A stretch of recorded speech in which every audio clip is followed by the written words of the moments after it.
তুমি নাকি আজকের দিনে বড় আম্মুকে বিয়ে করেছিলে, অথচ আমাদেরকে কাউকে নিয়ে যাওনি কেন বড় আব্বু? আমরা গেলে খুব মজা করতে পারতাম, কিন্তু কেন নিয়ে গেলে না আমাদের?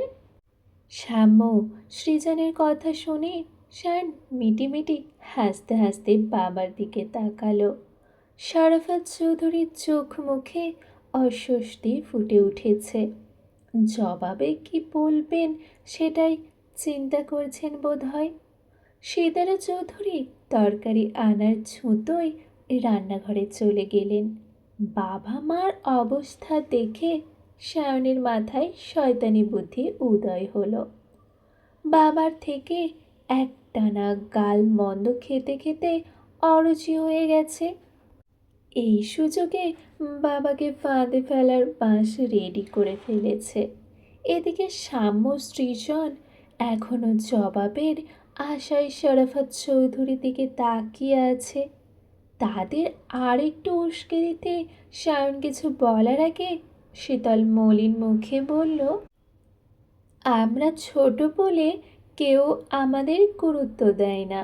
এতদিন জানতাম বাড়ির কেউ ভালো না বাসলেও বড় আব্বু আমাদের ভালোবাসে, কিন্তু আজ জানলাম বড় আব্বু আমাদের না জানিয়ে বিয়ে করে নিয়েছে। আর কিচ্ছু বলার নেই। আহা, কষ্ট। এবার তাদের কথার সুর ধরে সায়ন হতাশার সুর ধরে বলল, তোরা ছোট, আমি তোদের সবার বড়, তাই আমাকে সাথে নেয়নি। আসলে এই পৃথিবীতে ভালোবাসা বলে কিছু নেই রে। থাক, কষ্ট পাস না।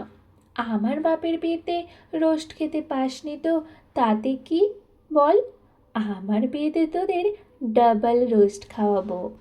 সৃজনের প্রতিবাদী স্বর, না, আমি বড় আপুর বিয়েরই রোস্ট খাবো। সাম্যেরও একই কথা, আমিও। এদিকে সিরাত শিমিন শখ শাওন চৌধুরী পারছে না হেসে মেঝেতে গড়াগড়ি খেতে। দমফাটা হাসি চেপে রাখাও কত যে কষ্টের হাড়ে হাড়েই টের পাচ্ছেন ওনারা। ছেলের কথা শুনে শরাফত চৌধুরী কপাল কুঁচকে তাকালেন। বেয়াদবটা কি কি বলছে এসব? কোথায় ছোট ভাই বোনদের বুঝিয়ে সুঝিয়ে প্রসঙ্গ বাদ দেবে, তা না সে নিজেই আরও উস্কে দিচ্ছে। বড় আপুর বিয়েতে সায়ন ভাইয়াও ছিল না শুনে ছোটরা আর এক দফা হতাশ হলো, কষ্ট পেল। নাস্তার প্লেটও দূরে ঠেলে দিল, খাবে না তারা। মনের দুঃখে আজ সারা দিন না খেয়ে থাকবে। শরাফত চৌধুরী কাতর চোখে সহধর্মিণীকে মুখ টিপে হাসতে দেখে হতাশ হলেন। এবার উপায় কিভাবে এদের বলবে উনি বিয়ে করেছিলেন বলেই সায়ন শুদ্ধ শখ এই পৃথিবীতে এসেছে। বিয়েটা জরুরি, কারণ বিয়ে না করলে তারা পৃথিবীর মুখে দেখতে পেত না। উনি সিতারেকে ইশারা করলেন বাঁচিয়ে দিতে। বিনিময়ে যত খরচ করা লাগে করবেন, এছাড়া উপায় নেই। বাড়ির ছানাপোনারা আটঘাট বেঁধে নেমেছে, বুঝতে বাকি নেই। তবে ওনাদের কাউকেই কিছু বলতে না দিয়ে শেষ বোমটা ফাটালো শুদ্ধ। শরাফত চৌধুরীকে আর এক দফা বিস্ময়ের সাগরে চুবিয়ে ভাই বোনদের উদ্দেশ্যে বলল, কে কে বিয়েতে যাসনি কাউন্ট কর। শুদ্ধর কথা শুনে সবার আগে হাত তুলেছে সিরাত। আবেগে আবেগে হাত তুলে বেচারি লজ্জায় মুখ কাঁচুমাচু করছে। ওনাকে লজ্জা থেকে বাঁচালো সায়ন। সে শিমিনকে হাত তুলতে ইশারা করলো। শিমিন হাত তুলে সায়নের দিকে তাকালো। সায়ন মাথা নাড়ালো, অর্থাৎ সেও যায়নি। তারপর শুদ্ধর দিকে তাকালো। শুদ্ধ তাকালো শখের দিকে। শখ তাকালো স্বর্ণের দিকে। স্বর্ণ ঘাড় ঘুরিয়ে তাকালো শীতলের দিকে। শীতল তাকালো সাম্যের দিকে, আর সাম্য তাকালো সৃজনের দিকে। সৃজন তাকালো পাশের ফাঁকা চেয়ারে। কেউ নেই দেখে তাকালো বড় অপুর দিকে। এবার ওনার মুখ দেখার মতো হয়েছে। কাউন্ট করে দেখা গেল না যাওয়ার সংখ্যা বেশি, এবং সকলেই ওনাদের বিয়ের অ্যাটেন্ড করার তীব্র ইচ্ছের কথাও জানিয়েছে। অর্থাৎ ছেলে মেয়েদের অনুপস্থিতিতে মাকে বিয়ে করার পানিশমেন্ট হিসেবে মা বাবার আমার বিয়ে দেওয়া হবে। এবারে সাক্ষী হবে ছেলেরা মেয়েরা। এ কথা শুনে শরাফত চৌধুরী নাকচ করে গুরুগম্ভীর সুরে বললেন, পাগল হলে তোমরা? ছেলে মানুষই বাদ দাও, অন্য কিছু ভাবো। এ কথা শুনে শুধু গ্লাসে পানি ঢালতে ঢালতেই জবাব দিল, শ্যাম, সৃজন, তোরা তাহলে জেনে নে কেন আমাদেরকে বিয়ের আনন্দ থেকে বঞ্চিত করা হয়েছিল। না বলা অবধি ছাড়ব না। অন্যায় করেছে, কেন করেছে এর জবাব দিতেই হবে। আর এক ফাজিলের কথায় শরাফত চৌধুরীর মনে হলো দেওয়ালে মাথা ঠুকতে। এতদিন খাইয়ে পড়িয়ে একটা বাঁশ তৈরি করেছেন, এখন কারণে অকারণে সেই বাঁশ নিজেকেই হজম করতে হচ্ছে। সীতারা সেই কখন লজ্জা থেকে বাঁচতে রান্নাঘরে চলে গেছেন, আর বেরই হননি। ছেলে মেয়েদের সাথে না পেরে শরাফত চৌধুরীকে রাজি হতেই হলো।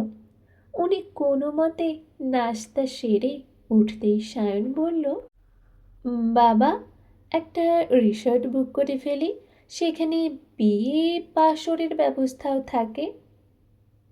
আহাম্মক কোথাকার।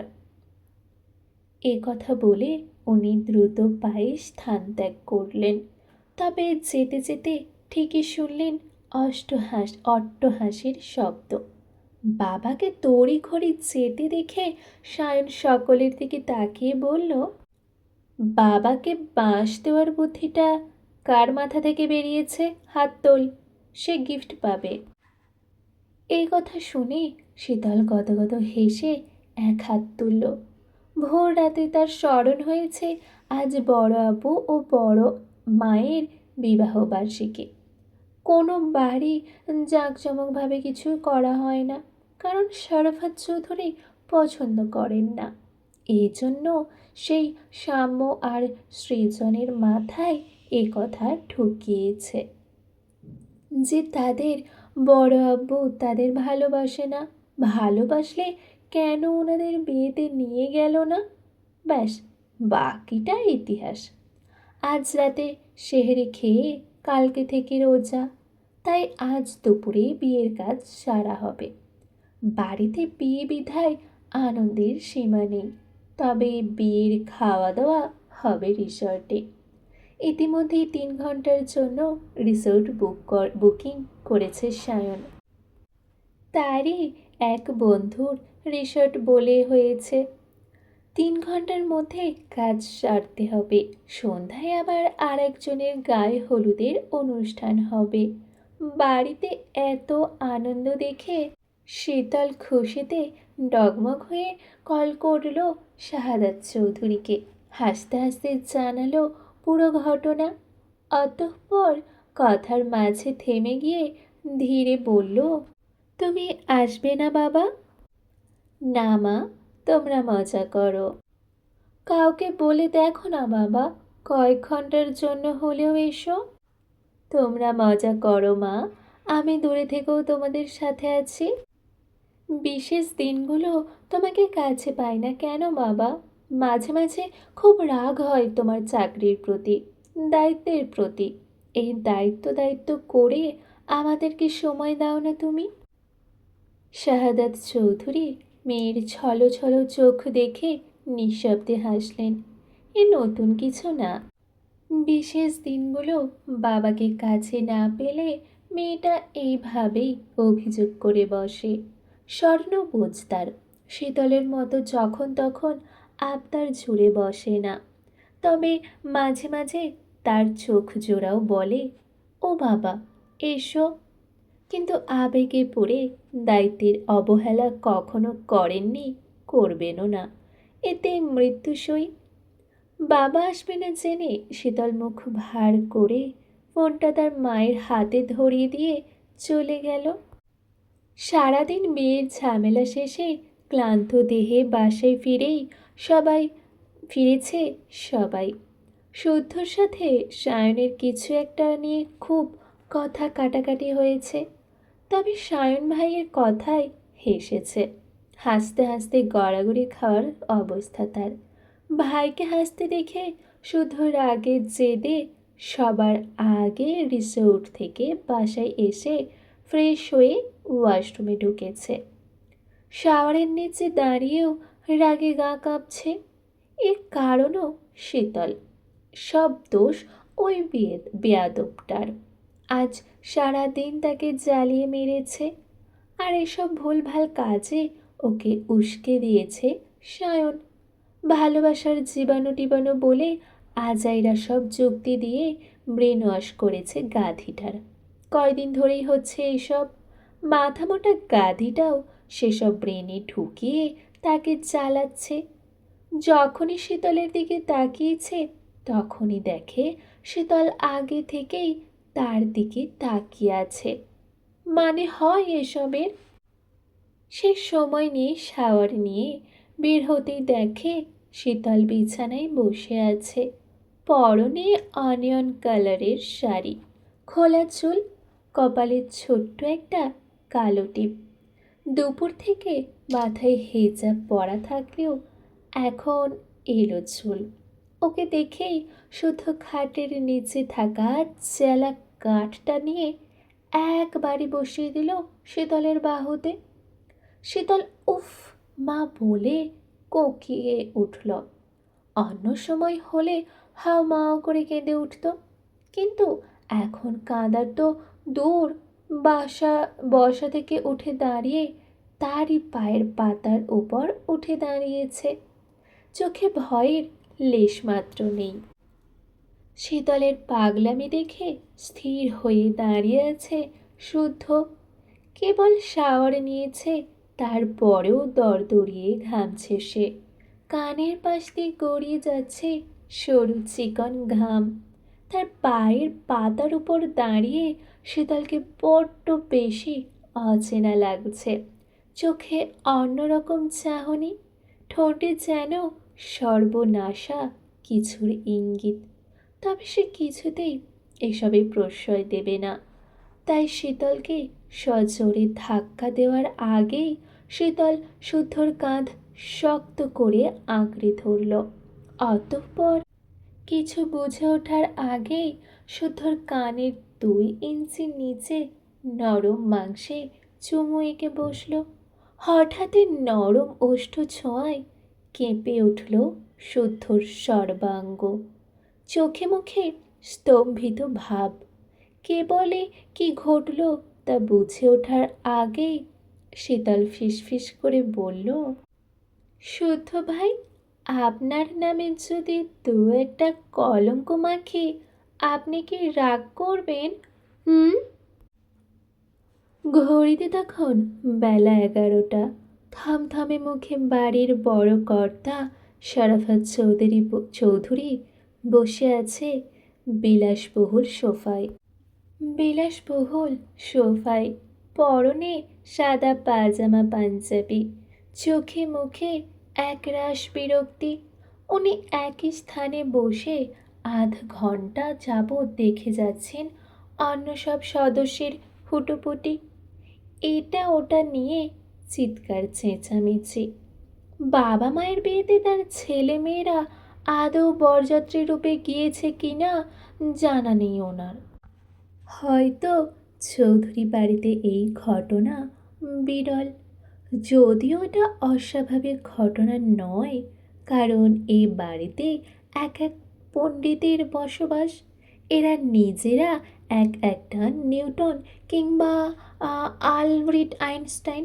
নতুবা এই বয়সে বাবাকে নতুন করে বিয়ের পিঁড়িতে বসায় নাকি এসব অত্যাচার করে? এখানে উনিই বর, অথচ ওনার মতেরই দাম নেই। কিছু বলার সুযোগ নেই। কিছু বলতে গেলে বড় দামড়া দুটো ঠিকই পাল্টা যুক্তি দাঁড় করাচ্ছে, নতুবা অবুঝ বাচ্চাগুলোকে ভুলভাল বুঝিয়ে আরও উস্কে দিচ্ছে। তারা মূলত চাচ্ছেই ওনাকে অস্বস্তিতে ফেলতে। বড় গাধা কিছুক্ষণ আগে বলেছে সে নাকি ভালো বাবা ডিজার্ভ করে। তার মায়ের উচিত ছিল জেনে বুঝে একজন ভালো মানুষকে বিয়ে করা। এই কথা দ্বারা বোঝালো উনি ভালো মানুষ না। ছেলের কথা শুনে শুধু চিৎকার করে বলতে পারেননি, এই বেয়াদব, তোকে পয়দা করলাম আমি, বড় করলাম আমি, পড়ালেখাও শেখালাম আমি, অথচ এখন তুই আমাকে ঘুরিয়ে পেঁচিয়ে বাঁশ দিচ্ছিস, এই তোর শিক্ষা?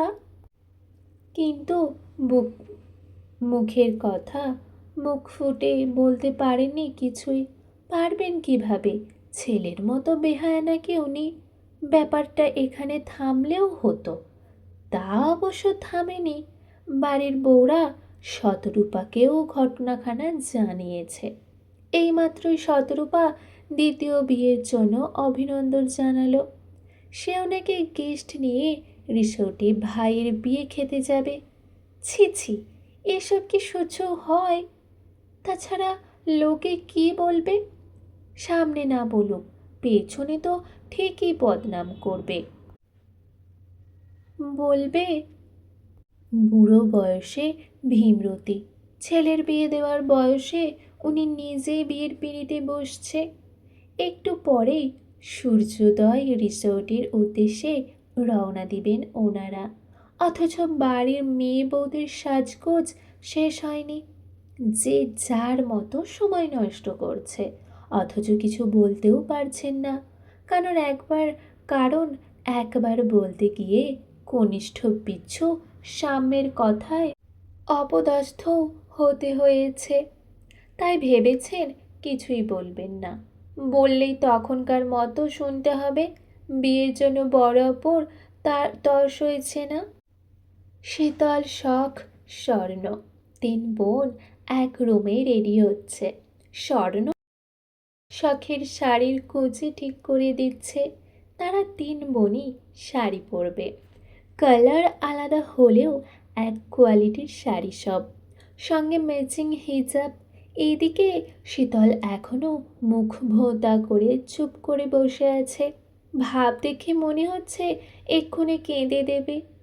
কারণ তার এক চোখের আইলাইনার মোটা, তো আর এক চোখেরটা টেরা বাঁকা, এবড়ো থেবড়ো। তখন সৃজন না জ্বালালে এমন হতোই না। পাঁজিটাকে বারবার বারণ করা সত্ত্বেও তাকে নড়িয়েছে। ফলস্বরূপ কষ্ট বৃথা। এখন মুছতে গিয়ে পুরো মুখই কালি হয়ে গেছে। শীতল মুখ কাঁদো কাঁদো করে আয়নায় নিজেকে দেখল। ভূতের মতো দেখাচ্ছে। হুট করে কারো সামনে দাঁড়ালে নির্ঘাত অক্কা পাবে। নিজের করুণ অবস্থা দেখে শীতল দুঃখ ভরা কণ্ঠে শখকে ডাকল। বলল, আপু, আইলাইনারটা ঠিক করে দাও। এই তো সোনা, আর একটু দাঁড়া, হয়ে গেছে আমার। তার আগে ঝটপট মুখ ধুয়ে আয় দেখি। শখের কথা শুনে শীতল ওয়াশরুমে গিয়ে পুরো মুখ ধুয়ে এলো। গরমের যে অত্যাচার, মেকআপ করার ভুল করা যাবে না। তাছাড়া শুদ্ধ ভাই আছে, সে নিরামিষ টাইপের পুরুষ মানুষ, মেকআপ টেকআপ পছন্দ করে না। দেখা যাবে মুখের উপরেই বলে বসবে, এই তুই অন্য গাড়িতে যা, এমনিতেই ওয়েদার গরম, তোর মুখের এত আটা ময়দা দেখে আরও গরম লাগছে। মানুষটার মুখের লাগাম নেই, যা তা বলে অপমান করে বসতে পারে। সেই সুযোগে থাকে বোধহয়। শাড়ির সাথে হিজাবও পরতে হবে, নয়তো এক আছাড়ে নাড়ি ভুড়ি বের করে দিয়ে তাকেই জিজ্ঞাসা করতে পারে, বারণ করেছিলাম হিজাব ছাড়া বের হতে, আর বের হবি, আর আমার কথার অবাধ্য হবি? কি দরকার শুধু শুধু বকা খাওয়ার? হিজাবের সাথে ভারী মেকআপ তার নিজেরও পছন্দ নয়, স্কিনেও শ্যুট করে না, কারণ স্কিন সেনসিটিভ। একটু এদিক ওদিক হলে দুই গালে, কপালে, নাকে থুতনি দিয়ে ব্রণের দেখা মেলে। যদিও আজকাল মুখ ফ্রেশ আছে, দাগটাকও তেমন নেই। স্বর্ণ কোথায় থেকে কিসের যেন গুঁড়া এনে দিয়েছে, সেসব দিলে পুরো স্কিন চকচক করে, এখনো করছে। তাই ওসব মেকআপ টেকআপ না দিলেও চলবে।